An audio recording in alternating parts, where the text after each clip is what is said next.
Hello everyone. आजच्या VRMच्या लेक्चरमध्ये पुन्हा एकदा सर्वांचं स्वागत. आजच्या लेक्चरला आपण टाइप्स ऑफ रिसर्च बघणार आहोत. मी तुम्हाला जसं सुरुवातीलाच सांगितलं की आपण याच्यावर प्रोजेक्ट बनवणार आहोत, त्यामुळे बेसिक इन्फॉर्मेशन तुमच्या गरजेचे आहे. हे जे बुक आहे याच्यामध्ये काही एक्सेसिव्ह पॉइंट्स पण दिलेले आहेत, पण आपल्याला जेवढे ऍज पर सिलेबस दिलेलं आहे आपण ते मटेरियल 100% स्टडी करणार आहोत. यामध्ये जे काही डिस्क्रिप्टिव्ह मॅटर दिलेला आहे, खूप जास्त डिस्क्रिप्शन दिलेलं आहे, ते की अगदी हायर लेवलसाठी आहे. म्हणजे आपण आता ग्रॅज्युएशन लेवलला आपल्याला जेवढं अपेक्षित आहे की किती टाईपचे रिसर्च आहेत, मग त्यामध्ये आपल्याला बेसिक इन्फॉर्मेशन मिळेल आणि त्यामुळे तुम्हाला त्याचा उपयोग 100% तुमच्या प्रोजेक्टसाठी होणार आहे. तर इथे टाइप्स दिलेले आहेत, तुम्ही स्क्रीनवर बघू शकता की pure, basic and fundamental research, applied research, empirical research, scientific and social research, historical research, त्यानंतर आहे एक्सप्लोरेटरी रिसर्च, डिस्क्रिप्टिव्ह रिसर्च आणि कॅज्युअल रिसर्च. म्हणजे एवढे टाइप्स तुम्हाला स्टडी करायचे. याच्यामध्ये फार डिस्क्रिप्टिव्ह जाण्याची गरज नाही. ऍटलिस्ट तुम्हाला तो रिसर्च म्हणजे काय किंवा त्यामध्ये कुठले फॅक्ट्स आणि थिंग्स येतात, तर हे समजणं खूप गरजेचं आहे. याच्यामध्ये ओव्हरऑल जरी क्वेश्चन आला तरी तुम्हाला एकदम ब्रॉड क्वेश्चन विचारला जाणार नाही. त्यामध्ये तुम्हाला बेसिक इन्फॉर्मेशन, शॉर्ट नोट सारखे क्वेश्चन्स किंवा अगदी आता जर तुमचं ऑनलाईन होत असेल तर ऑनलाईनला तुम्हाला ऑब्जेक्टिव्ह ओरिएंटेडच क्वेश्चन असतील. त्यामुळे आपण त्याच पद्धतीने याचा स्टडी करणार आहोत. लक्षात आलं? तर इथे त्याची डायग्राम बनवली टाइप्स ऑफ रिसर्चची. The quality of research project depends among the other things upon the suitability of the method selected for it. म्हणजे तुमचा जो काही रिसर्च आहे तो रिसर्च नक्की कुठल्या थीमवर आहे, कुठल्या गोष्टी फाइंड आउट करताय तुम्ही, त्यासाठी तुम्हाला सुटेबल मेथड कुठली असेल. म्हणजे आपण जे काही टाइप स्टडी करणार आहोत, मग तुम्हाला नक्की रिसर्च कुठल्या वेने गेलं तर परफेक्शन येईल किंवा क्वालिटी येईल तुमच्या त्या रिसर्च मध्ये, तर हे तुम्हाला फाइंड आउट करायला मिळेल. Hence care should be taken in selecting the appropriate method of research for any project. म्हणजे तुमचा प्रोजेक्ट कुठलाही असेल तरी सुद्धा तुम्हाला या टाइप्स मध्ये कुठे बसेल तो किंवा कुठला रिसर्च त्यासाठी करणं गरजेचं आहे हे तुम्हाला एक्झॅक्टली समजेल. Okay. Through the door of knowledge of types and methods of research is essential for this purpose. आता आपण इथे बेसिक रिसर्च म्हणजे fundamental research or pure research, तर हा बघूया. बेसिक रिसर्च कसा केला जातो. जनरली काही सगळेच रिसर्चर फिलॉसॉफर्स असणार नाहीये तिथे, मग तरी सुद्धा काही क्युरियासिटी असते आपल्याकडे, असते की नाही. तुम्हाला अगदी लहान मुलांना खूप जास्त प्रश्न पडतात बघा, की हे कशामुळे झालंय, हे कसं होतं, हे कोणी केलं. म्हणजे ह्याचे जे काही आन्सर आहे, म्हणजे तुमच्या माइंडमध्ये येणारे क्रिएटिव्ह अशा आयडियाज तुम्ही काय करू शकता त्या सुद्धा, त्याच्यामध्ये तुम्हाला नवीन काही करता येईल का ह्याचा विचार जिथे केला जातो तिथे बेसिक रिसर्च सुरू होतो. जसं की for example, basic research is undertaken for the sake of knowledge without any intention to apply it in practice. प्रॅक्टिससाठी तुम्ही ते करत नाही आहात किंवा इम्प्लिमेंट करण्यासाठी करत नाही आहात. It is undertaken out of intellectual curiosity or inquisitiveness. It is not necessarily problem oriented. म्हणजे तुम्हाला फार प्रॉब्लेम्स येत आहेत म्हणून तुम्ही हा रिसर्च करत नाही. इंटेलेक्च्युअल क्युरिओसिटी आहे तुमची, बौद्धिक जी काही क्युरिओसिटी असते, मेंटली तुम्हाला जेव्हा असं वाटतं की आपण ह्या गोष्टीचा आणखी स्टडी, म्हणजे त्याला एक्सटेन्शन ऑफ नॉलेज असं म्हटलंय. It aims at extension of knowledge. तुम्हाला नॉलेज मध्ये भर पडायची आहे. अगर मुझे किसी चीज को जानना है, समझना है, अंडरस्टैंड करना है, that means it is called a basic research. It may lead to either discovery of new theory और refinement of an existing theory. अभी जैसे कि कुछ चीजें अवेलेबल है ऑलरेडी, उस पे रिसर्च हुआ है, एग्जिस्टिंग थ्योरी उसकी है, तो रिफाइनमेंट करना है, ज्याला आपण त्याच्यामध्ये काय म्हणतो की सुसंस्कृतपणा आणणे, सुटसुटीतपणा आणणे. लक्षात आलंय?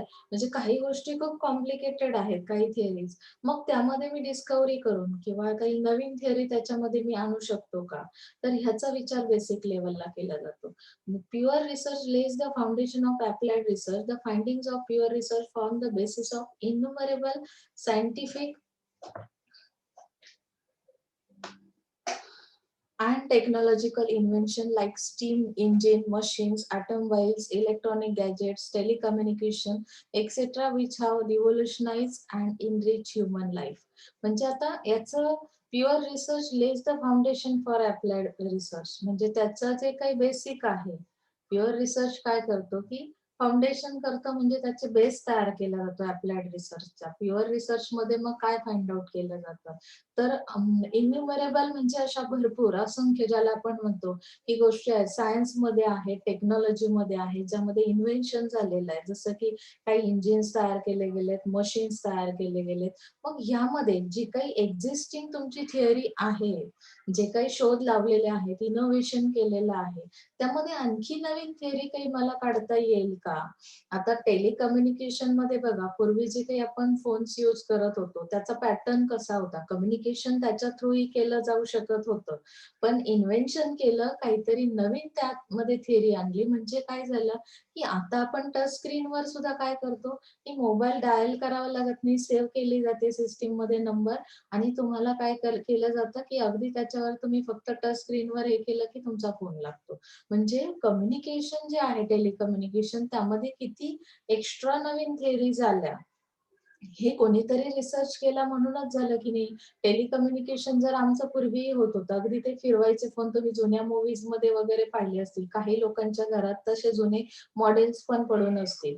तर त्यावरून तुम्हाला लक्षात येईल की हा जो बेसिक रिसर्च आहे, तर यामध्ये प्युअर रिसर्च कशा पद्धतीने त्याचं फाउंडेशन करतो. अप्लाइड रिसर्च मध्ये नक्की काय करायचंय, तर प्युअर रिसर्चच्या थ्रू तुम्ही त्याचं फाउंडेशन करता, आणि त्यानंतर फाइंड आउट केल्या जातात काही अशा भरपूर गोष्टी, सायन्स मधल्या असतील किंवा टेक्नॉलॉजी मधल्या असतील. लक्षात आलं? इथपर्यंत समजले आपल्याला रिसर्च मध्ये नक्की काय करायचंय. आता पुढचा पार्ट जो आहे तुमचा कॉन्ट्रीब्युशन, आपण इथे बघणार नाही. कॉन्ट्रीब्युशन मध्ये जी एक्सेसिव्ह तुम्हाला इन्फॉर्मेशन दिली, तुम्हाला बेसिक रिसर्चची आयडिया कळली.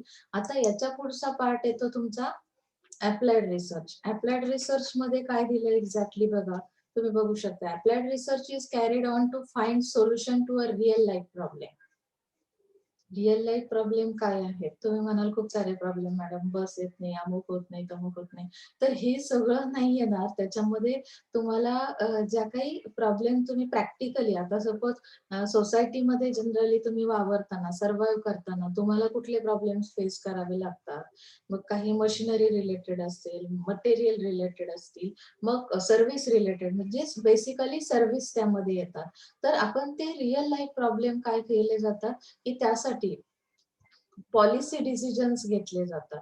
आता it is just problem oriented and action oriented. Applied research कसं आहे की तुम्हाला काहीतरी प्रॉब्लेम येतो. आपण बेसिक रिसर्च मध्ये काय पाहिलं की तिथे प्रॉब्लेम वगैरे नाहीये. तुम्हाला फक्त काय करायचंय, जी एक्झिस्टिंग थिअरी आहे ती थोडीशी काय करायची, सुटसुटीतपणा त्यामध्ये आणायचा आहे. म्हणजे आता बघा, पूर्वीच्या फोनचं जे मॉडेल होतं खूप हेवी होतं. म्हणजे एका वेळेस तो एक माणूस उचलून दुसऱ्या प्लेसला काय करू शकत नव्हता की घेऊन जाऊ शकत नव्हता. मग तसं आताचे जे मोबाईल फोन्स वगैरे किती, म्हणजे अगदी पॉकेटमध्ये तुमच्या टॅबलेट किंवा कम्प्युटर सारखे प्रोडक्ट्स तुम्ही इतक्या स्मॉल याच्यामध्ये किंवा कमी वेटमध्ये तुम्ही ते तयार केले. म्हणजे काय केलं की अगोदर जे होतं त्याच्यामध्ये थोडंसं इनोव्हेशन केलं.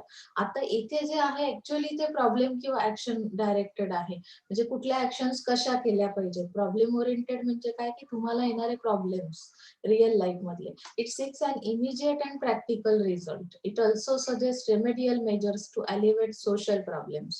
Social problems मध्ये यामध्ये त्यावर सोल्युशन्स काढले जातात. Okay. There is vast scope for applied research in the field of technology, management, commerce, economics and other social sciences.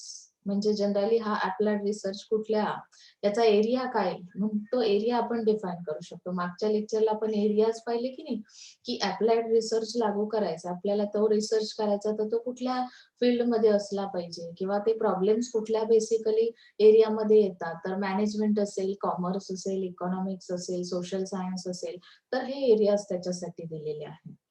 Innumerable problems are faced in these areas.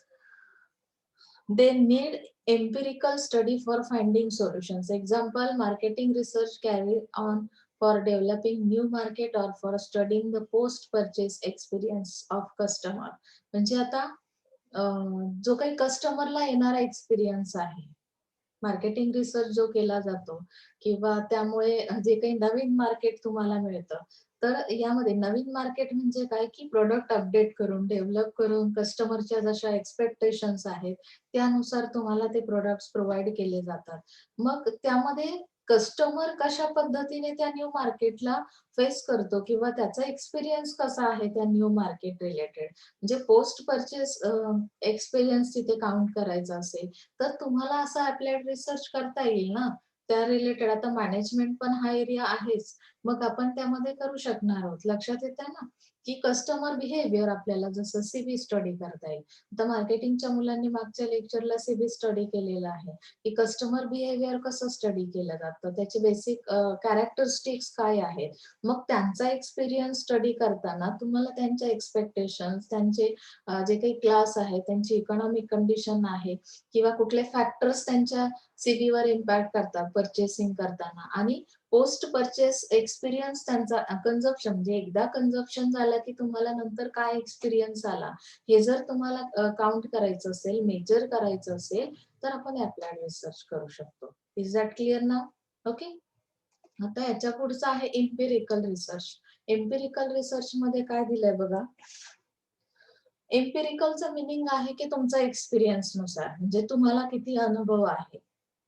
जसं की the word empirical means information gain by experience. तुमच्याकडे एक्सपिरियन्सने काय information data collect केला, observations तुमचे काय आहेत, or the experiment. Experiment नंतर येणारे रिझल्ट्स काय आहेत. इथे अनुभव घेतला जातो म्हणजे ऑब्व्हियसली प्रॅक्टिकल केलं जातं इथे.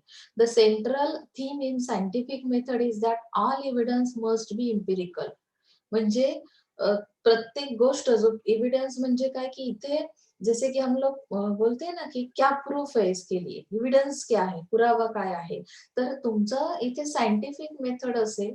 सायंटिफिक मेथडमध्ये प्रॅक्टिकल्स घेतले जातील म्हणजे ऑब्झर्वेशन्स कसे घेतले तुम्ही, क्वेशनरी दिलीत का, सर्व्हे केलात का, त्यांच्याशी कॉन्टॅक्ट केलात का आणि मग तुम्हाला जे काही डेटा कलेक्ट केला जाईल, तुमच्याकडे इन्फॉर्मेशन असेल, ती तुमची कशी गेन केलेली असेल, एक्सपिरियन्सने, ऑब्झर्वेशनने किंवा एक्सपेरिमेंट घेऊन. ओके.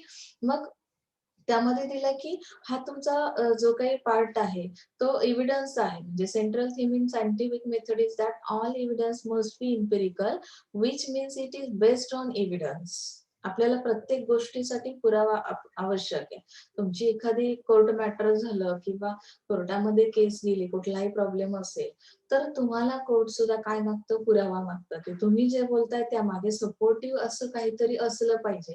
ज्यामुळे ते तुमच्यावर ट्रस्ट करतील आणि त्यानुसार तुम्हाला ते डिसिजन देतील. सेम ॲज इट इज इथे एम्पिरिकल रिसर्च जो आहे, तर त्यासाठी तुम्हाला डेटा इन्फॉर्मेशन कलेक्ट करणं खूप गरजेचं असेल आणि ती कशी कलेक्ट केली, त्यासाठी कुठली सायंटिफिक मेथड यूज केली, सायंटिफिक मेथडमध्ये एक्झॅक्टली कसे ऑब्झर्वेशन्स घेतलेले आहेत, हे सगळं मेन्शन करणं इथे खूप गरजेचं असेल. ओके.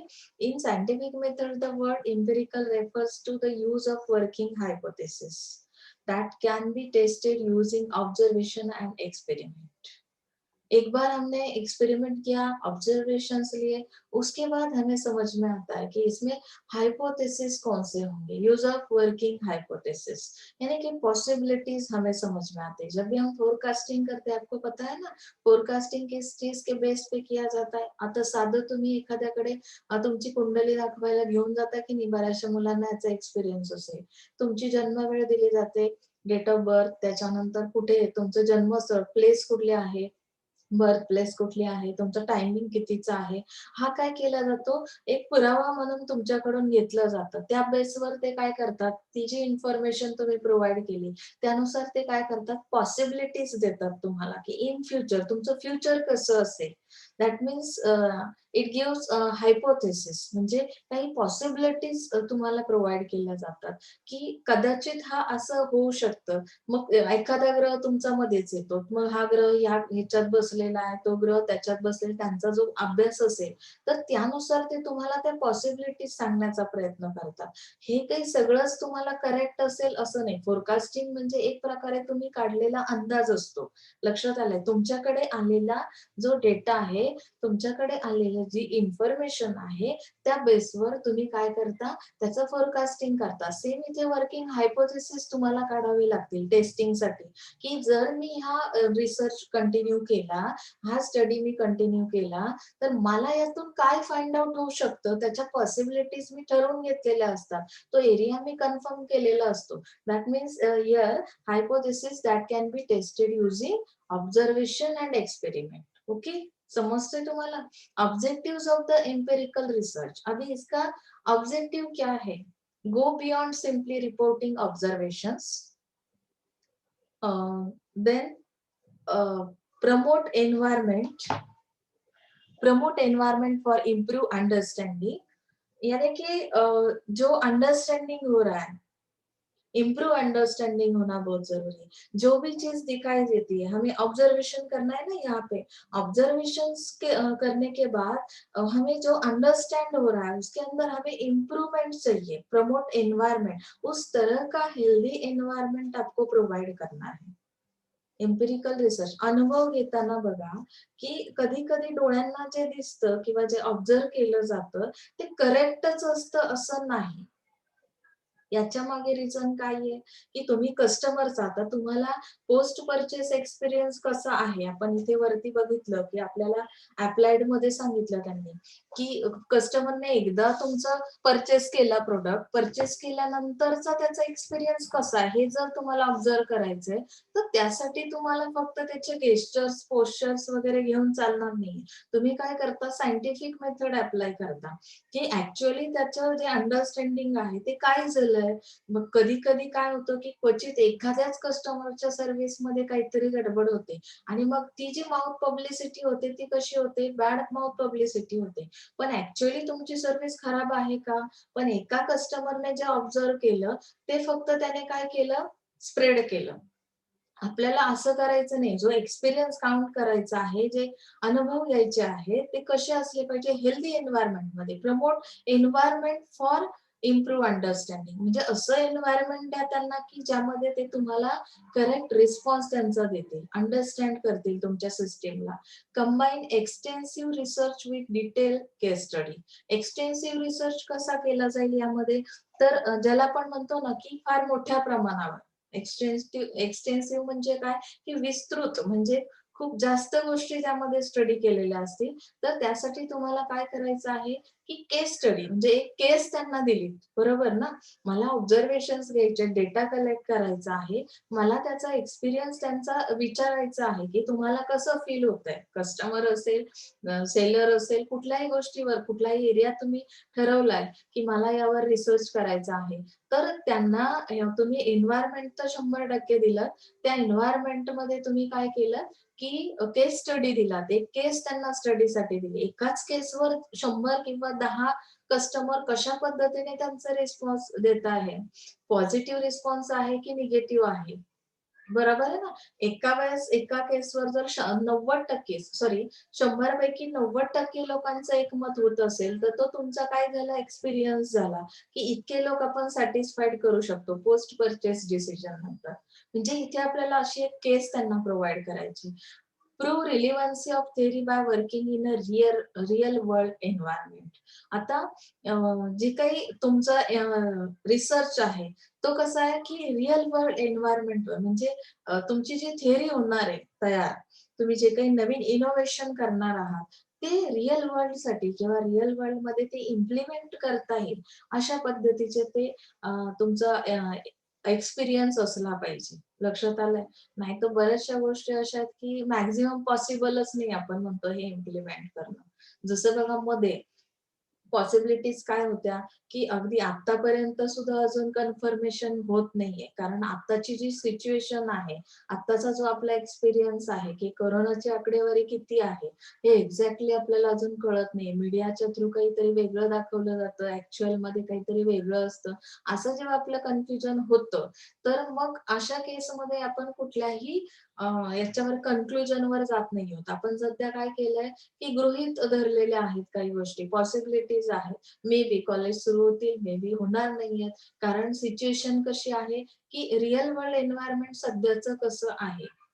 त्यानुसार ऍज पर सिच्युएशन तो डिसिजन होणार आहे. पण सध्या 2 पॉसिबिलिटीज आहेत. कदाचित होऊ शकतं कॉलेज सुरू, कदाचित नाही होऊ शकत. येते लक्षात.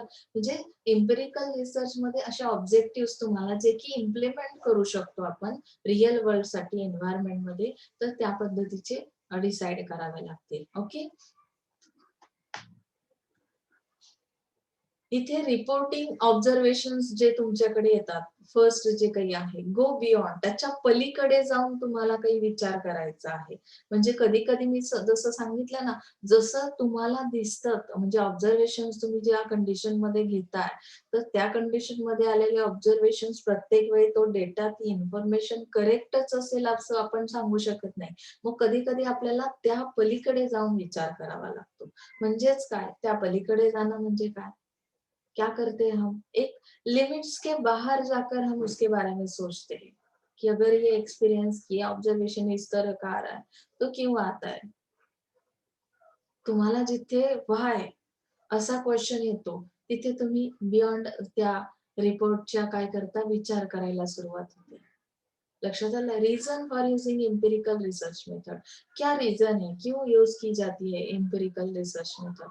ट्रेडिशनल और superstition knowledge has been trusted for too long.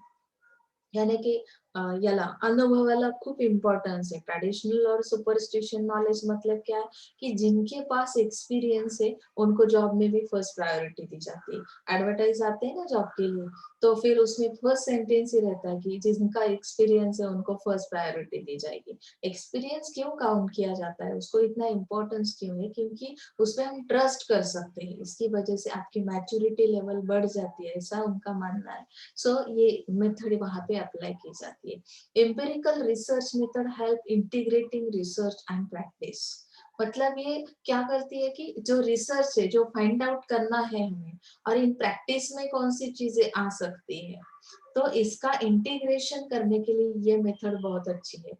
अगर आपके पास एक्सपीरियंस है ना, किसी भी चीज का इंटीग्रेशन करना है, तो हमारे पास एक्सपीरियंस का होना जरूरी है. और यहाँ पे एक्चुअली इंटीग्रेशन किस चीजों का किया जाता है, किन चीजों का? रिसर्च एंड प्रैक्टिस का इंटीग्रेशन किया जाता है. So it this method will be use. Educational process or instructional science needs to progress.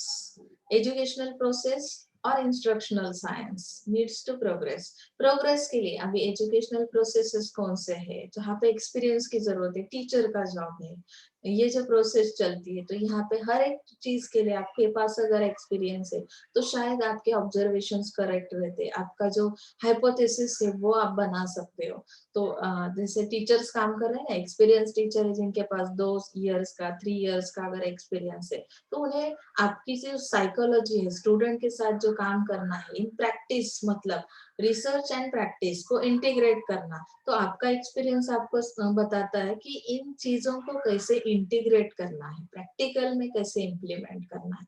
तो इसका बेनिफिट मिलता है ये ऑब्जर्वेशन की वजह से या एक्सपीरियंस की वजह से. सो ये एक रीजन है. इसके बाद आपका एडवांटेज दिया है एम्पिरिकल मेथड का, understand and respond more appropriately to dynamics of situation.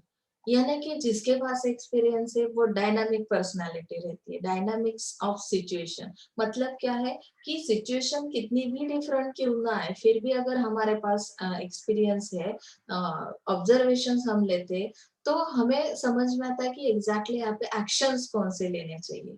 लक्षात येत आहे ना. म्हणजे आपल्याला अनुभवाचा खूप फायदा होतो. आपल्याला झटकन ती सिच्युएशन समजते, की ती सिच्युएशन आपण म्हणतो ना सिच्युएशन अंडर कंट्रोल नाही. बऱ्याचदा एखादा पेशंट आतमध्ये असेल, तुमचा ऍडमिट आहे आणि तुम्हाला डॉक्टर सांगतात, की सिच्युएशन सध्या आता आमच्या अंडर कंट्रोल नाही. म्हणजे त्यांच्याकडे जेवढा एक्सपिरियन्स आहे, तर त्या एक्सपिरियन्सने त्यांनी आत्तापर्यंत अशी सिच्युएशन किंवा अशी केस हँडल केलेली नाही. त्यामुळे ते तुम्हाला ॲश्युरिटी देत नाहीत. ते बोलतात we will try our best. म्हणजे काय, की आम्ही आमचं पूर्ण बेस्ट देण्याचा प्रयत्न करू. तो वो एक एक्सपीरियंस उनके लाइफ में हो जाता है. तो यहाँ पे हम अंडरस्टैंड कर लेते कि ये सिचुएशन अगर डिफरेंट है, जो रेगुलर एक्सपीरियंस है हमारा, तो यहाँ पे हम क्या करते हैं कि जितना अभी तक का एक्सपीरियंस है उसे हम इंटीग्रेट करते हैं कि इन सारी चीजों को मिला के हम कंक्लूजन निकालते हैं जिसके बेस पर हम उस पेशेंट को ठीक कर सकते हैं। तो यहाँ पे भी ऐसा है कि हम अंडरस्टैंड कर सकते हैं इस मेथड की वजह से, ये एक एडवांटेज है। Provide respect to contextual differences, मतलब कि जो भी चीज है तो उसे हमें रिस्पेक्ट करना है। कंटेक्चुअल डिफरेंस जो है, जो भी चीज उसके अंदर डिफरेंस आता है, वेरिएशंस आते हैं, तो रिस्पेक्ट करना है। हम बहुत बार क्या करते हैं कि जो हमारा एक्सपिरियन्स है क्या कहता है, देखो फॅमिली मेंबर्स आहे, हम लोग जॉईंट फॅमिली में रहते, जर तुम्ही एकत्र कुटुंब पद्धतीत अनुभव घेतला असेल की जे तुमचे फॅमिली मेंबर किंवा जे हेड आहेत फॅमिलीचे, मग तुमचे आजोबा असतील, पणजोबा असतील, वडील असतील, कोणीही असेल, तुमचे काका असतील, तर त्यांचा एक एक्सपिरियन्स असतो बघा, की घरातल्या फॅमिली मेंबर्सचे प्रत्येकाची वेगवेगळी थिंकिंग पॉवर असते. मग त्यामध्ये एकाच विषयावर त्यांचे ओपिनियन्स वेगवेगळे येतात. पण मग तुम्ही जर काय केलं नाही, की रिस्पेक्ट दिला नाही, हा खूप लहान आहे माझ्यापेक्षा, मग ह्याचं जे ओपिनियन आहे त्याला मी का विचारात घेऊ? तर ती फॅमिली फार काळ एकत्र पद्धतीने राहू शकत नाही. पण अनुभव तुम्हाला काय सांगतो, की जर ते हेड आहेत, त्यांनी आत्तापर्यंत तुमच्यापेक्षा जास्त लाईफ पाहिलेलं आहे, तर ते कुटुंब फार लाँग टर्म पर्यंत एकत्र राहावं असं तुम्हाला जेव्हा वाटतं, तेव्हा तुमचा अनुभव काय सांगतो? Provide respect to contextual differences. जे काही तुमची वेगवेगळी मतं आहेत, प्रत्येकाच्या मताला रिस्पेक्ट दिला गेला पाहिजे. म्हणजे अनुभवाचा हा एक फायदा जसा फैमिलीला होतो, सेम एज इट इज यहाँ पे भी अगर हम रिसर्च कर रहे हैं, जो भी डेटा हमारे पास आता है, जो भी इंफॉर्मेशन हम कलेक्ट करते हैं, तो हर एक चीज को हमें जानना है, अंडरस्टैंड करना है, उसे रिस्पेक्ट करना है। उसके बाद ही हमें समझ में आए कि आ सकता है कि एक्चुअल कंडीशन क्या है। जब तक हम उस कंडीशन को नहीं समझेंगे, रिस्पेक्ट नहीं करेंगे, अगर मेरे पास कोई स्टूडेंट आता है, अगर मैं उसको रिस्पेक्ट नहीं कर रही हूँ, तो शायद मुझे समझ में नहीं आएगा कि उसकी फीलिंग्स क्या है, उसके इमोशंस क्या है, वो क्या एक्सपेक्ट कर रहा है मुझसे। तो रिस्पेक्ट ये बहुत जरूरी है। तो ये एडवांटेज एम्पिरिकल मेथड्स की वजह से आता है, एक्सपीरियंस की वजह से आता है। Help to build upon what is already known, यानी कि जो भी help to build upon what is already known, आपके पास जो है उसके ऊपर ही ये बिल्डिंग बनती, बिल्ड किया जाता है यानी बनाया जाता है। जो भी आपका कंक्लूजन आता है, तो आपको क्या अंडरस्टैंड हुआ है, आपके पास कौन सा नॉलेज है, उसके बेस पर कि आपके एक्सपीरियंस के बेस पर ही आप फाइनल कंक्लूजन तक जा सकते हैं। तो ये एम्पिरिकल मेथड का एडवांटेज है। Provide opportunity to meet standards of professional research, यानी कि ये एम्पिरिकल मेथड क्या करती है, आपको अपॉर्चुनिटी प्रोवाइड करती है to meet the standards of professional research. अगर आपको कोई प्रोफेशनल रिसर्च करना है तो उसके लिए एक अपॉर्चुनिटी प्रोवाइड की जाती है इसके थ्रू। ओके, सो हम लोग नेक्स्ट जो रिसर्च देखेंगे, साइंटिफिक एंड सोशल रिसर्च। अभी इस रिसर्च के अंदर क्या होता है हम देख सकते हैं।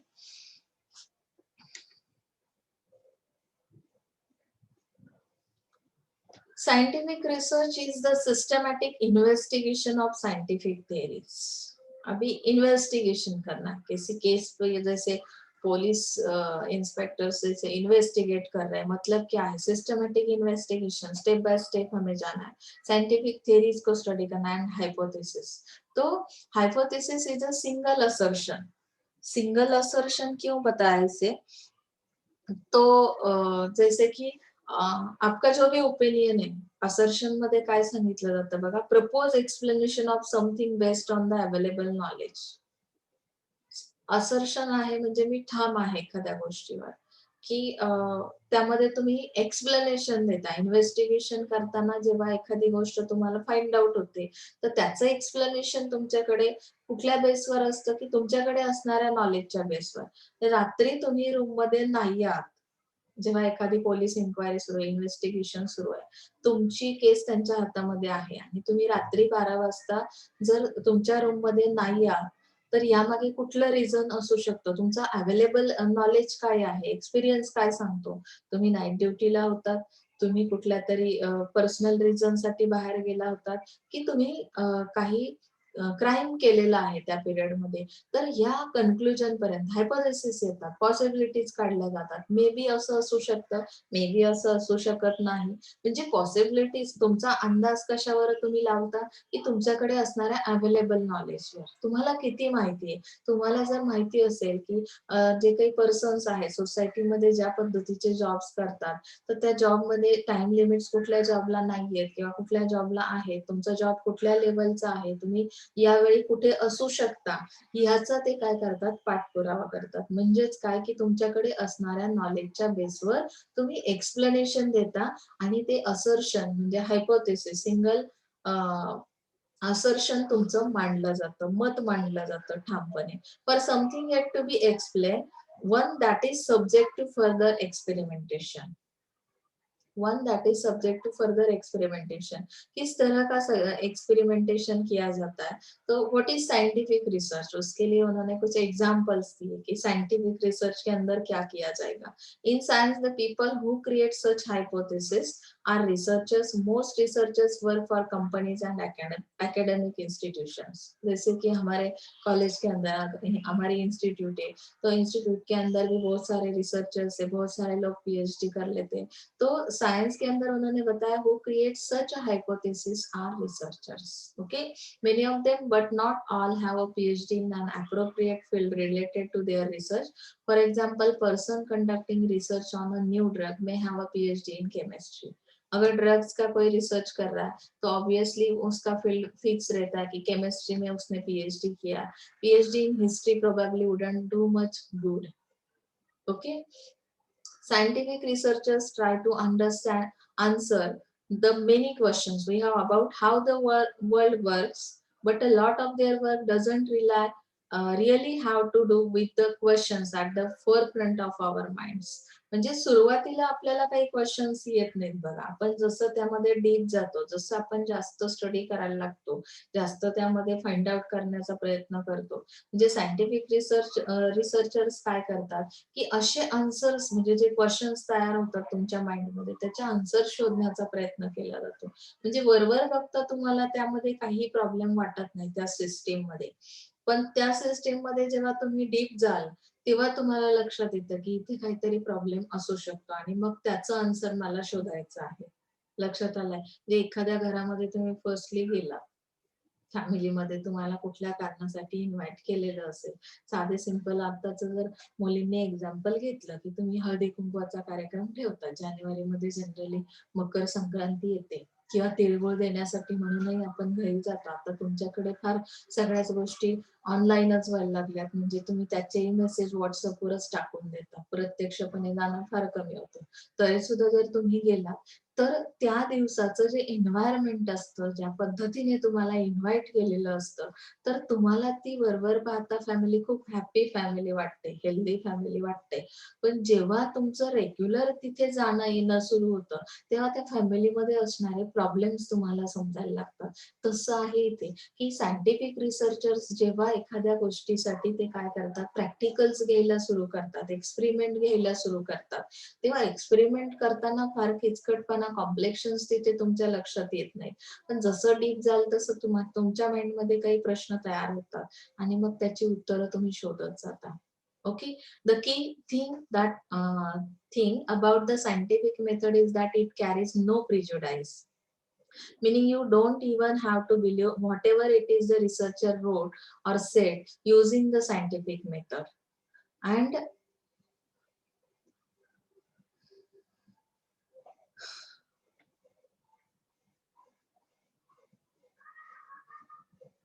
see again, the key thing about the scientific method is that it carries no prejudice, meaning you don't even have to believe whatever it is the researchers wrote or said. Using the scientific method, you can repeat the experiment to find out for yourself whether or not the other researcher assertions are true. This is a key factor that separates science from dogma. म्हणजे काय इथे बघा, जो काही गोंधळ होतो आपला, डॉग्माचं meaning आहे की जे काही कॉम्प्लेक्शन्स येतात. आता बऱ्याचदा काय असतं की काही गोष्टी अगोदरच रिसर्चरने फाइंड आउट केलेल्या असतात. जसं की चेंडू जर वर फेकला तर तो खालीच येतो हे आपल्याला माहिती आहे. त्यांनी जे काही फाइंड आउट केलेलं आहे, त्यांनी जे काही लिहून ठेवलं जसं इथे दिलं it is the researcher wrote or said. रिसर्चरने काही नियम नियम तयार करून ठेवलेले आहेत. मग ह्या नियमामध्ये काय येतं, की you can repeat the experiment to find for yourself. तुमच्या बाजूने तुम्ही प्रयत्न करून बघा, की त्यांनी जे लिहून ठेवलंय ते कितपत सत्य आहे. मग त्यानंतर तुम्ही तुमचं ओपिनियन मांडा. तुमचं ठाम मत काय आहे? तुमचे असर्शन्स ॲज अ रिसर्चर तुमचं मत काय आहे? That is called a scientific research. समजलं? म्हणजे अगोदर जी थिअरी आहे ती कन्फर्म केल्याशिवाय तुम्ही तुमचं ओपिनियन मांडायचं नाही. त्यांनी काही सांगितलेलं असू शकतं. मला एक्सपेरिमेंट घेणं गरजेचं आहे. त्यांनी ज्या पद्धतीने ते प्रूव्ह केलेलं आहे, जो एव्हिडन्स तुमच्या समोर दिलेला आहे, तो कितपत सत्य आहे हे आपण जाणून घेणं खूप गरजेचं आहे. The other important part of scientific research is that the hypothesis must be falsifiable. म्हणजे काय, की सायंटिफिक रिसर्च मध्ये हायपोथेसिस मस्ट बी फॉल्सिफिएबल असं का सांगितलंय, की बऱ्याचदा ते चुकीचे असू शकतात हायपोथेसिस. त्यांनी जे काही गृहीत धरलेलं आहे, गृहीतकं जे आहेत, पॉसिबिलिटीज ज्या आहेत त्या चुकीच्या असू शकतात. त्याचं कारण काय बघा, falsifiable hypothesis or theories one where an experiment or another discovery can prove it to be wrong, untrue and false. म्हणजे जर तुम्ही एक्सपेरिमेंट केलेत तर तुमच्या एक्सपेरिमेंट नंतर जर ते मत तुम्हाला चुकीचं वाटलं, ते हायपोथेसिस चुकीचे वाटले. This is another critical factor that separates science from the world of religion, astrology and science. म्हणजे इथे तुम्हाला जो एरिया दिलेला आहे, की काही ज्या गोष्टी लिहून ठेवलेल्या आहेत किंवा रिलिजनच्या रिलेटेड आहे, ॲस्ट्रोलॉजी रिलेटेड आहे. तर त्यावर तुम्ही प्रॅक्टिकल केल्यानंतर तुम्हाला कदाचित कधी-कधी आढळतं, की त्यांनी जे काही सांगितलेलं आहे. मग आपण असं ॲस्ट्रोलॉजीमध्ये पण सांगतात, की नाही नाडीशास्त्र आहे. तुमचे अंगठ्याचा ठसा घेतला जातो किंवा काय त्यावरून ते पॉसिबिलिटीज सांगतात. तुमच्या भविष्यात काय होणार आहे, काय नाहीये. तर प्रत्येकाचं हे डिफरंट पण येऊ शकतं. त्यांचा अभ्यास कसा आहे. तुम्ही स्वतः एक्सपेरिमेंट केल्यावर तुमच्या अभ्यासाने, तुमच्या स्टडीने, तुमच्या रिसर्चने तुम्ही दुसऱ्या पद्धतीचे हायपोथेसिस पण काढू शकता, की नाही? त्यांनी फक्त एवढा स्टडी आजपर्यंत करून झालाय, की त्यांना त्या जे काही ॲस्ट्रोलॉजी आहे, तर त्याच्यानुसार त्यांचे कन्क्लुजन्स इथपर्यंत निघालेत. मला त्याच्या पुढचा थोडासा अभ्यास करायचा आहे किंवा त्यांची मतं मला खोटी ठरत असतील माझ्याकडून एक्सपेरिमेंट केल्यानंतर, मी नवीन रिसर्च करेन ना. म्हणजे अशा पद्धतीने हे तुम्हाला सायंटिफिक रिसर्च आहे. म्हणजे इथे प्रत्येक वेळी तुम्हाला स्वतःला ॲक्टिव्ह व्हायचंय. समजलं? कॅरेक्टरिस्टिक्स त्याचे दिलेले आहेत. Control. Control refers to holding constant or eliminating the influence of extraneous variables so that an unambiguous claim about cause and effect can be made. Unambiguous claim म्हणजे काय, की जो क्लिअर नाहीये, अस्पष्टपणा ज्यामध्ये आहे. Control refers to holding constant और eliminating. म्हणजे काही गोष्टी कॉन्स्टंट ठेवणं, काही इलिमिनेट करणं. ह्या गोष्टी म्हणजे आता जे काही तुमचे एक्स्ट्रानियस व्हेरिएबल्स आहेत, म्हणजे बाहेरचे काही व्हेरिएबल्स त्यामध्ये ॲड आहेत. तर ते कितपत तुमचे ॲक्टिव्ह आहेत, नसतील तर ते काय करायचे एलिमिनेट करून टाकायचे. सायंटिफिक रिसर्च एक्सपेरिमेंट करताना काय केलं जातं, की एक्सपेरिमेंटमध्ये जे व्हेरिएबल्स युजफुल आहेत ते ठेवले जातात, बाकीचे एलिमिनेट केले जातात. कुठला व्हेरिएबल चेंज जर झाला, तर एखादा व्हेरिएबल असाही असतो, मग तो चेंज करता येत नाही, तो कॉन्स्टंट ठेवायला लागतो. म्हणजे होल्ड करणं, कॉन्स्टंट ठेवणं किंवा एलिमिनेट करणं. तर अशा पद्धतीने काय केलं जातं, की unambiguous claim about cause and effect can be made. म्हणजे त्याचा इफेक्ट काय आहे? त्या एक्सपेरिमेंटमध्ये तो व्हेरिएबल असेल तर त्याचे रिझल्ट्स काय येतात? तो व्हेरिएबल असेल तर त्याचे रिझल्ट काय येतात? हे तुम्हाला काय केलं जातं, की क्लेम काढले जातात. क्लेम करणं म्हणजे काय असतं, की आपण ते प्रूव्ह करायला बघतो, की असा एक क्लेम आहे, की तो व्हेरिएबल असला तर काय होईल? म्हणजे आता सपोज तुम्ही एखाद्या मार्केटवर किंवा ज्याला मॅनेजमेंटमध्ये रिसर्च करताय, बरोबर? मग आता मॅनेजमेंटमध्ये रिसर्च करताना तुम्ही सायंटिफिक रिसर्च करायला घेतला आणि मग सायंटिफिक रिसर्च करताना त्यामध्ये व्हेरिएबल्समध्ये काय की कस्टमर आहे. मग कस्टमर कुठले आहेत? मग कस्टमर जर कॉन्स्टंट नसतील, तर तुमच्या एक्सपेरिमेंटवर काय इम्पॅक्ट होईल यावर तुमचं एक मत तयार होतं. मग ते कधी स्पष्ट असतं किंवा नसतं. तर कंट्रोलिंग हा एक पार्ट त्याचा आहे. ऑपरेशनॅलिझम यामध्ये काय केलं जातं? Principle of operationalism was originally set forth by the physicist Percy Bridgman. Bridgman argued that science must be specific and precise, and that each concept must be defined by the steps or operations used to measure them. म्हणजे काही गोष्टी ज्या आहेत सायन्समध्ये, तर त्या काय केल्या जातात? प्रिसाईज केल्या जातात आणि ती कन्सेप्ट जी आहे, त्या कन्सेप्टच्या स्टेप्स ठरवल्या जातात, ऑपरेशन्स ठरवले जातात. सायन्समध्ये मुळात काय की जे ऑपरेशन केलं जातं त्यासाठी काही प्रोसेस असतात बघा. स्टेप बाय स्टेप जावं लागतं. तुम्ही कुठलीही स्टेप मध्ये जर टाकली, आता साधं मॅथ्स मध्ये सुद्धा तुम्हाला माहितीये की मॅथ्स मध्ये जो फॉर्म्युला आहे, फॉर्म्युल्यानुसार तुम्हाला प्रत्येक स्टेपला काहीतरी ऍडिशन मायनस करत जायला लागतं. म्हणजे ऍडिशनल सबट्रॅक्शन प्रत्येकाची व्हॅल्यू टाकणं, त्या व्हॅल्यूला नंतर कॅल्क्युलेट करणं आणि नंतर तुमचं फायनल आउटपुट येतं किंवा तुमचा रिझल्ट किंवा तुमचा आन्सर रेडी होतं. तसं सायन्सचं पण आहे. जे ऑपरेशन्स तुम्ही त्यामध्ये एक्सपेरिमेंट्स करणार आहात, त्याच्या स्टेप्स डिफाईन करणं ही थीम याच्यामध्ये आहे. सायंटिफिक रिसर्च मध्ये हे कॅरेक्टरिस्टिक आहे.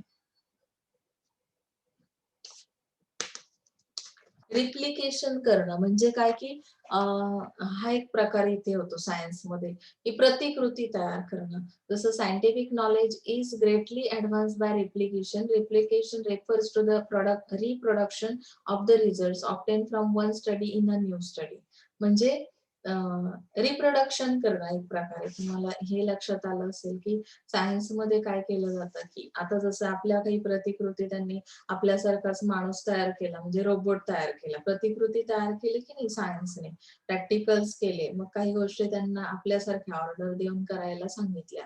म्हणजे हा एक प्रकार रिप्लिकेशनचा होतो. सोशल रिसर्च हा जो पार्ट आहे यामध्ये आणखी 2-3 रिसर्च आहेत तेवढे आपण संपूया. म्हणजे तुम्हाला प्रॉब्लेम्स येणार नाहीत. Social research is the scientific study of society. More specifically social research examines the society's attitudes, assumptions, beliefs, trends. म्हणजे सोशल रिसर्च करताना आपण नक्की काय एक्झामिन केलं जातं की सोसायटीचा ॲटिट्यूड काय आहे, अझम्पशन्स काय आहेत, बिलीफ्स म्हणजे कशावर ते विश्वास ठेवतात, ट्रेंड कुठला चालतो, ट्रॅडिशनल ट्रेंडने ते हे करतायत का म्हणजे सर्व्हाइव्ह करतायत का? स्ट्रॅटिफिकेशन अँड रूल्स काय आहेत सोसायटीचे? The scope of social research can be small or large, ranging from the self or single individual to spanning an entire race or country. Popular topics of social research include poverty, racism, class issues, sexuality, voting behavior, gender constructs, policing, and criminal behavior. म्हणजे आता इथे तुम्हाला जेव्हा topics बघायचे आहेत social research मध्ये, तेव्हा तुम्हाला हे जेंडर डिस्क्रिमिनेशन वगैरे, जेंडर कन्स्ट्रक्ट्स म्हणजे ह्या ज्या काही पॉवर्टी रिलेटेड असतील, क्लास इश्यूज म्हणजे higher, middle, lower class issues कुठले आहेत, सेक्शुअलिटी कशी आहे, मेल फिमेल मध्ये काय डिफरन्स केला जातो, वोटिंगचं बिहेवियर कसं आहे, हे इश्यूज तुम्ही काय करू शकता, स्टडीसाठी घेऊ शकता.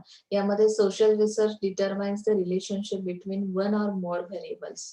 For example, sex and income level are variables, and social scientists will look for underlying concepts and cause and effect relationship of social issues. म्हणजे आता इथे जसं मी तुम्हाला व्हेरिएबल सांगितले की एक्झाम्पल काय दिलंय त्यांनी की रिलेशनशिप तुम्हाला एकापेक्षा जास्त वन ऑर मोर व्हेरिएबल्स म्हणजे जास्त व्हेरिएबल्स आहेत त्यामध्ये तुम्हाला काय करायचंय की रिलेशनशिप दाखवायची. म्हणजे जसं आता सेक्स म्हणजे मेल आहेत किंवा फिमेल आहेत, त्यांची इन्कम लेवल किती आहे. म्हणजे तुम्हाला इथे काय करायचंय की त्या दोघांमध्ये ते व्हेरिएबल्स आहेत दोन्ही गोष्टी, सेक्स असेल किंवा इन्कम लेवल असेल, दोघांमध्ये व्हेरिएशन्स येतात. तुमचे जे काही एक्सपेरिमेंट तुम्ही घेता, एक्सपिरियन्स जो तुमचा सांगतो, तर त्यानुसार तुम्हाला मग कुठला व्हेरिएबल स्टेबल ठेवायचा आहे किंवा कुठला व्हेरिएबल इलिमिनेट करायचा आहे, हे तुम्हाला इथे रिसर्च मध्ये कळतं. कारण त्याची रिलेशनशिप त्या व्हेरिएबल्सची कळली की कुठला कॉन्स्टंट राहील, कुठला इलिमिनेट होईल आणि कुठल्याला होल्ड करून ठेवायचं आहे, हे तुम्हाला लक्षात येतं रिसर्च करताना. ओके. आता हिस्टॉरिकल रिसर्च आहे तुमचा. हिस्टॉरिकल रिसर्च मध्ये मी इथे तुम्हाला मुद्दाम सांगितलं नाही, क्वालिटेटिव्ह आणि क्वांटिटेटिव्हचा डिफरन्स मी सांगितला आहे. तुम्हाला वाचूनही कळेल की क्वालिटेटिव्ह मध्ये आपल्याला काय रिसर्च मध्ये करायचं असतं आणि क्वांटिटेटिव्ह मध्ये. त्यामुळे मी इथे तुम्हाला एक्सप्लेनेशन दिलेलं नाही याचं. हिस्टॉरिकल रिसर्च सांगतो की it is a study of past records and other information sources with a view to reconstructing the origin and development of an institution or a movement or a system and discovering the trends in the past. म्हणजे पास्टचा study केला तो. History आपण म्हणतो ना, काय history तुमची. History शक्यतो कोणी शेअर करत बसत नाही आणि ती करायलाही नाही पाहिजे. मागे वळून पाहायचं नाही असं आपल्याला खूप वेळेस सांगितलेलं असतं. आपण खूप पुस्तकांमध्ये बघतो की पास्टला आपण विसरून जायचं. त्यातल्या काही ठराविक गोष्टी ज्या एक्सपिरियन्स म्हणून आपण शिकलेलो आहोत, फक्त तेवढ्याच तुम्ही पुढे घेऊन येता. वर्तमान काळामध्ये तुम्ही जगणं गरजेचं आहे आणि भविष्याचा विचार करणं गरजेचं आहे. पण पास्ट हिस्ट्री जी आहे, तर त्याच्यावर सुद्धा रिसर्च केला जातो, की त्याला रिकन्स्ट्रक्ट करणं, म्हणजे रिकन्स्ट्रक्टिंग द ओरिजिन. म्हणजे आता एखाद्या गोष्टीचं ओरिजिन कसं झालं, मग पुन्हा तुम्हाला त्यामध्ये रिसर्च करायचा आहे आणखी. पुन्हा तुम्ही त्यामध्ये रिकन्स्ट्रक्टिंग करता म्हणजे काय, की पुन्हा त्यावर काम केलं जातं. Development of an institution or movement or a system and discovering the trends. म्हणजे कशा पद्धतीने सिस्टीम चालते, त्या इन्स्टिट्यूशनची डेव्हलपमेंट कशी झालेली आहे, या सगळ्या गोष्टी रिकन्स्ट्रक्ट करायच्या आहेत तुम्हाला. लक्षात आलं? Historical research is the research on past social forces which have shaped the present. For example, to study the present state of Indian labor, we may research on past historical forces. म्हणजे Indian लेबरचा study मी करते, तर मला त्याची past history माहिती असली पाहिजे, की याचं ओरिजिन कसं झालेलं आहे, कशी डेव्हलपमेंट झाली आतापर्यंत. तर इथे ऑब्जेक्टिव्ह सुद्धा दिलेले आहेत बघा, की its objectives are to draw explanations and generalizations from the past trend in order to understand the present and anticipate the future. म्हणजे तुम्हाला प्रेझेंट मध्ये सिच्युएशन काय आहे किंवा फ्युचर साठी कुठल्या गोष्टी, म्हणजे तुमच्या एक्सपेक्टेशन्स काय असतील त्या लक्षात येतात. म्हणजे हे जे ऑब्जेक्टिव्ह काय आहेत, की तुम्हाला प्रत्येक गोष्टीचं एक्सप्लेनेशन इथे पास्ट ट्रेंडचं मिळतं आणि त्यामुळे ते काढायचं आहे त्याचं एक्सप्लेनेशन, की ही गोष्ट अशी का होती, त्यामागे काय रिझन आहे. त्यामुळे तुम्हाला काय कळतो, की प्रेझेंट कळतो, म्हणजे आत्ताचं जे काही आहे आणि तुम्हाला काही फ्युचर एक्सपेक्टेशन्स राहतात त्यामुळे. लक्षात आलं? हिस्ट्रीचा अभ्यास करण्यामागे रिझन. ऑब्जेक्ट काय आहे? It enables us to grasp our relationship with the past and to plan more intelligently for the future. म्हणजे आपल्याला एकदा रिलेशन कळलं, की मागे आपलं पास्टची काय रिलेशन आहे. आता साधं आपली इव्होल्युशन आहे. आपली उत्क्रांती कशी झाली, माणूस म्हणून आपण पूर्वी कसे होतो किंवा आज आपली सिच्युएशन काय आहे आणि फ्युचरमध्ये आपण काय असू शकतो, हे आपण पॉसिबिलिटीज काढतो किंवा काढणं हे एक त्याचं ऑब्जेक्ट आहे हिस्टॉरिकल रिसर्च करण्यामागचं. The past contains the key to the present and past and the present influences the future. म्हणजे पास्टचा आणि प्रेझेंटचा हा आपल्या फ्युचरवर इम्पॅक्ट होतो आणि त्यामुळे ही रिलेशनशिप आपण समजून घेणं, अंडरस्टँड करणं खूप गरजेचं आहे. याचं स्टडी करणं खूप गरजेचं असणार आहे. एक्सप्लोरेटरी रिसर्च असा पुढचा पार्ट आहे. आता त्यामध्ये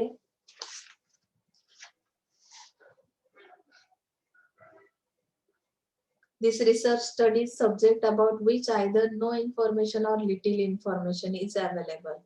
एक्सप्लोरेटरी मध्ये तुम्हाला ऍक्च्युअली काय करायचंय, की संशोधन करणं ज्याला आपण म्हणतो.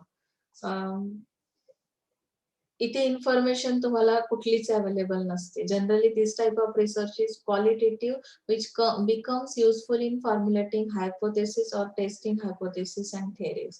कुठली इन्फॉर्मेशन नाही तर मग काय करायचंय आपल्याला, एक्सप्लोरेटरी और फॉर्म्युलेटिव्ह research helps us to investigate any problem with suitable hypothesis. आपण एखाद्या केसमध्ये हायपोथेसिस काढतो की नाही, म्हणजे शक्यता काढल्या जातात, पण तिथे आपल्याकडे दुसरं काही इन्व्हेस्टिगेशन करण्याशिवाय काही पर्याय नाही. ॲक्चुअल डेटा तुमच्याकडे काही नाहीये. म्हणजे सत्यता किंवा त्याचा एव्हिडन्स तुमच्याकडे काही नाही, की तुमच्याकडे जी केस आली किंवा प्रूफ कुठलाही नाही, पास्ट हिस्ट्री तुम्हाला माहिती नाहीये. तर अशा केसमध्ये काही आपण हायपोथेसिस, पॉसिबिलिटीज काढतो. This research on social science is particularly important for clarification of any concept and throwing new light for further research on principles of developing hypothesis and its testing with statistical tools. याची testing पण केली जाते statistical tools नुसार. तर याची गरज का आहे? टू जनरेट न्यू आयडियाज, काही नवीन आयडियाज जनरेट केल्या जातात. To increase the researcher's familiarity with the problem, म्हणजे रिसर्चर्स जे आहेत त्यांची फॅमिलॅरिटी इन्क्रीज केली जाते प्रॉब्लेम सोबत त्या.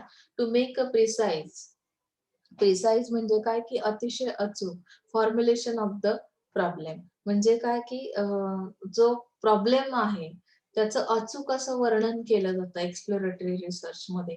To gather information for clarifying concepts, म्हणजे ज्या कन्सेप्ट क्लेरिफाय करायच्या आहेत त्यासाठी इन्फॉर्मेशन कलेक्ट केली जाते. To determine whether it is feasible to attempt the study. Feasible आहे म्हणजे काय, की प्रॅक्टिकली त्या गोष्टी इम्प्लिमेंट होऊ शकतात. तर असा स्टडी अभ्यासासाठी, रिसर्चसाठी घेतला जातो. ओके. आता डिस्क्रिप्टिव्ह रिसर्च म्हणजे काय हे आपण बघूया. This type of research describes social situations, social events, social system, social structure. The researcher observes, studies and then describes what did he find. म्हणजे आता डिस्क्रिप्शन कुठल्या टाईपचं दिलेलं असतं बघा जेव्हा रिसर्च केला जातो. सोशल सिच्युएशन काय आहेत, सोशल इव्हेंट्स काय आहेत, सोशल सिस्टीम कशी आहे, सोशल स्ट्रक्चर कसं आहे, यानुसार तुम्हाला डिस्क्रिप्शन दिलं जातं. Researcher observe and then describes what did he find. Observation नंतर काही गोष्टी कन्क्लुजन फाइंड आउट केलं जातं. नंतर descriptive research include surveys and fact finding inquiries of different kinds. म्हणजे यामध्ये डिस्क्रिप्टिव्ह जो डेटा कलेक्ट केला जातो त्यासाठी सर्वे केला जातो किंवा काही इन्क्वायरीज केल्या जातात आणि त्यामुळे तुम्ही काय करू शकता, की तुम्ही काय फाइंड आउट केलंय हे डिस्क्रिप्टिव्हली सांगू शकता. तुम्ही काहीच केलेलं नसेल तर तुम्हाला सांगता येणार नाही. जसं आता तुम्ही प्रोजेक्ट बनवणार आहात की नाही, मग प्रोजेक्टमध्ये तुम्ही नक्की काय केलंय हे तुम्हाला विचारलं तर सांगता यायला हवं हे अपेक्षित आहे, कारण तुम्ही रिसर्चर आहात. पण तुम्ही काहीच केलेलं नसेल तर काय फॅक्ट फाइंडिंग बद्दल तुम्ही सांगू शकणार नाही. It exists at present. For example, study on problems of industrial relations in India. Study on problems of industrial relation. कसे आहेत इंडस्ट्रियल रिलेशन इंडियामध्ये, तर किंवा त्यांना कुठले प्रॉब्लेम्स येतात रिलेशन मेंटेन करण्यासाठी with an interdisciplinary approach. Another example of descriptive study is the census of in India. म्हणजे आता इथे डिस्क्रिप्टिव्ह स्टडी करताना तुम्हाला त्याचे ऍडव्हान्टेजेस किंवा युजफुलनेस लक्षात घेणं खूप गरजेचं आहे. They have much to contribute to the development of young science, as descriptive information can focus directly on a theoretical point. It may be useful in verifying focal concept through empirical observation. Empirical म्हणजे काय, की एक्सपिरियन्सने तुम्ही ते observations घेता. त्यानंतर more adequate the description and greater is the likelihood that the units derived from the description will be useful in subsequent theory building. म्हणजे इथे तुम्हाला जो काही अनुभव आहे किंवा फोकल कन्सेप्ट म्हणजे काय, की मेन सेंटर केंद्रीय अशा काही गोष्टी आहेत तर त्या तुम्हाला ऑब्झर्वेशन्स घेऊन अनुभवाने तुम्हाला त्यावर काय करायचंय, डिस्क्रिप्शन लिहायचंय, डिस्क्रिप्टिव्ह मॅटर. ही इन्फॉर्मेशन जी आहे it can highlight important methodological aspects of data collection and interpretation. The collection of factual data increases our awareness of the relative accuracy of our measuring devices. Thus, our ability to accumulate further knowledge is significantly broadened. आता इथे जे काही collection आहे, तर तो data जो आहे collection केलेला तो इन्क्रीज करायचा आणि awareness of relative accuracy of our measuring devices. म्हणजे आपल्याला ह्या डिस्क्रिप्टिव्ह रिसर्च मध्ये काय करायचंय की अॅक्युरेट वर्क करायचंय. असं नाही की डिस्क्रिप्टिव्ह, आता तुम्हाला एसे रायटिंगचा टॉपिक आला म्हणून एसे रायटिंग, माझे आवडते शिक्षक लिहायला आलं मॅडम आणि आम्ही काय नको तेवढं वर्णन केलं, फक्त की सरांनी वाचल्यावर किंवा मॅडमने वाचल्यावर मार्क्स फुल द्यावेत म्हणून आम्ही नको तेवढं डिस्क्रिप्शन केलं. पण त्यामध्ये किती अॅक्युरेसी होती, तर हे चेक करणं खूप गरजेचं आहे. मग आता मेजरिंग डिव्हाइसेस त्यासाठी काही ठेवलेले आहेत, की जो डेटा कलेक्ट झाला त्यामध्ये अॅक्युरेसी खरंच आहे का? तर ह्या गोष्टी सुद्धा या डिस्क्रिप्टिव्ह रिसर्च मध्ये केल्या जातात. So thus our ability to accumulate further knowledge is significantly broader. Okay. Descriptive information obtained in a research may be useful for prediction. आता प्रिडिक्शन केलं जातं. डिस्क्रिप्टिव्ह इन्फॉर्मेशन काय करते, prediction about areas of social life. Social life बद्दल काही prediction, अंदाज बांधले जातात बघा. भविष्यवाणी केली जाते म्हणजे काय की गेस किया जाता है यहाँ पे social life related outside the boundaries of the research. यानी कि जो रिसर्च की बाउंड्री आपने कंफर्म की है, डिफाइन की है, उसके अलावा कुछ ऐसे प्रिडिक्शंस दिए जाते हैं इस डिस्क्रिप्टिव्ह इन्फॉर्मेशन के अंदर. जसं की तुम्हाला कसं आहे की शिक्षकांवर जर एसे लिहिताय त्यामध्ये काही लिमिट्स येतात बरोबर ना. लिमिट्सच्या बाहेर जाऊन जेव्हा तुम्ही फार प्रशंसा करता, सोशल लाईफ मध्ये सुद्धा अशा काही केसेस आहेत की ज्यावर डिस्क्रिप्शन जेव्हा दिलं जातं तर तुम्ही काही अंदाज लावलेले असतात आणि त्या अंदाजाच्या आधारावर प्रिडिक्शन के ऊपर डिपेंड है कि हम लोग कुछ डिस्क्रिप्शन लिख देते हैं. तो यहाँ पे बताया कि social life outside the boundaries of the research, जो कि रिसर्च की बाउंड्री क्रॉस करके हम वो प्रिडिक्शन करते हैं. Descriptive studies are valuable in providing facts needed for planning social action programs. अभी descriptive study जो है, that studies are valuable in providing facts needed for planning social action program. मतलब social actions जो भी होते हैं, सोसाइटी के लिए जो भी प्रोग्राम्स बनाए जाते हैं, तो किस यहाँ पे कुछ फैक्ट्स प्रोवाइड किए जाते हैं. फैक्ट्स मतलब क्या है, कुछ कंडीशंस रखे जाते हैं जिसके बेस पर हम वो प्रोग्राम्स बनाते हैं. कि वो फैक्ट्स कहाँ से आए, तो हमने डिस्क्रिप्टिव रिसर्च किया जिसकी वजह से हमें कुछ कंक्लूजन मिले, प्रिडिक्शन मिला, प्रिडिक्शन के बेस पे हमने वो प्रोग्राम्स बना दिए. तर डिस्क्रिप्टिव्ह रिसर्च अशा पद्धतीने तुम्हाला युजफुल आहे. हिस्टॉरिकल लिमिटेशन्स पण आहेत त्याला. It is not applicable to problems which cannot satisfy the required criteria mentioned earlier. कुठल्याही प्रॉब्लेमला डिस्क्रिप्टिव्ह रिसर्च हे करता येत नाही, लागू करता येत नाही. The researcher may make a description and end in itself. Research must lead to discovery of facts. म्हणजे इथे डिस्क्रिप्टिव्ह दिलेलं आहे, मला ऍक्च्युअली त्या फॅक्ट सांगायच्यात, मी काय फाइंड आउट केलं हे सांगणं गरजेचं आहे, जे की इथे तुम्हाला ते झटकन कळत नाही. ते एंडला तुम्ही समजून घ्यायचे, अंडरस्टँड करायचे. म्हणजे सुरुवातीला तुम्हाला डिस्क्रिप्टिव्ह मॅटर पूर्ण हे करावा लागतो, हे एक लिमिटेशन आहे. Although social science problems are continuous and have a past and future, the researcher may lose himself in current condition only. म्हणजे करंट कंडिशन बद्दल तुम्ही झटकन काही डिसिजन घेऊ शकत नाही ह्या बेसवर, डिस्क्रिप्टिव्ह रिसर्चच्या बेसवर. कारण की सोशल लाईफ जे आहे त्यामध्ये जे इश्यूज आहेत त्यावर जेव्हा तुम्ही काम करताय तर सोशल लाईफ मध्ये येणारे जे प्रॉब्लेम्स आहेत ते कंटिन्युअस आहेत, पास्ट मध्येही होते आणि फ्युचर मध्ये येऊ शकतात. मग करंट कंडिशन्स कशा हँडल करायच्या हे काही तुम्हाला कन्फर्म समजणार नाहीये. So the researcher may tend to over use statistics. म्हणून इथे स्टॅटिस्टिक्स जास्त वापरलं जातं. In making statistical analysis its limitations should be recognize. आणि त्यामुळे स्टॅटिस्टिक्समुळे तुम्हाला काय लिमिटेशन्स आहेत डिस्क्रिप्टिव्ह रिसर्च मध्ये ते ओळखता येतात. आता लास्ट तुमचा जो आहे कॅज्युअल रिसर्च. कॅज्युअल रिसर्च मध्ये एक्झॅक्टली तुम्ही काय करणार आहात बघा, की सपोज आता यामध्ये कॅज्युअलचं मीनिंग दिलंय की कुठल्या कारणास्तव म्हणजे हा रिसर्च केला जातो. So casual research is conducted in order to identify the extent and nature of cause and effect relationships. म्हणजे काय की काय आयडेंटिफाय करतो आपण, extent and nature of cause.